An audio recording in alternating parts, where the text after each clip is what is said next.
আমার সামনে যে মা বোনেরা বসে আছেন, এই 31 দফাতে দেশনায়ক আমার নেতা, দেশদরদী নেতা জনাব তারেক রহমান আপনাদের নিয়ে ভেবেছেন, আপনাদের সুরক্ষা কাট করে দিবেন। এই 31 দফাতে মা বোনদের জন্য উনি এটা করেছেন। আপনাদের শিক্ষা ব্যবস্থা নিয়ে দেশনায়ক তারেক রহমান চিন্তা করেছেন 31 দফাতে।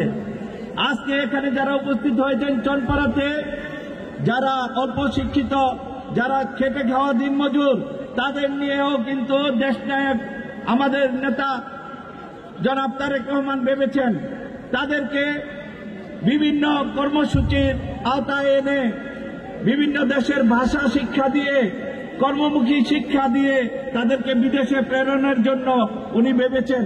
বাংলাদেশের যে রেমিটেন্স, শহীদ জিয়াউর রহমান এই রেমিটেন্সের যে প্রবক্তা, উনি প্রথম বাংলাদেশ থেকে এই শ্রমিক বিদেশে নিয়ে বাংলাদেশের রেমিটেন্স যেটা আছে সেটা উনি এখন পর্যন্ত এই রেমিটেন্স যে প্রধান খাত বাংলাদেশের উন্নয়নের জন্য এখনো এই খাতকে কেউ অতিক্রম করতে পারেনি।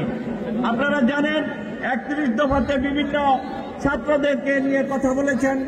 আমার নেতা তারেক রহমান ছাত্রদেরকে নিয়ে ভেবেছেন, উনি বলেছেন যে পর্যন্ত লেখাপড়া শেষ করার পরে কেউ চাকরি না পাবে 1 বছর পর্যন্ত তাদেরকে বেকার ভাতা দেওয়া হবে। বন্ধুগণ, আমরা এই 31 দফার মধ্যে সকল শ্রেণী পেশার মানুষের কথা আমার নেতা ভেবেছেন।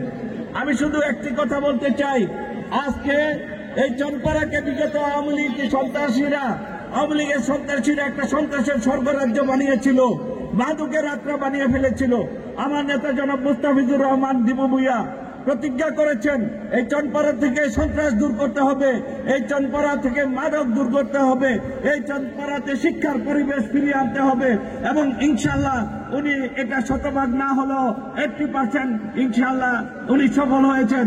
আমরা আজকে কথা দিয়ে যেতে চাই আপনাদের কাছে, যদি আগামীতে বিএনপি সরকার গঠন করে আপনাদের ভোটের মাধ্যমে ইনশাআল্লাহ চনপাড়াকে 100% সন্ত্রাস মুক্ত করা হবে, চনপাড়াকে ইনশাআল্লাহ 100% মাদক মুক্ত করা হবে এবং চনপাড়াকে আদর্শ নগরী হিসেবে গঠন করা হবে ইনশাআল্লাহ।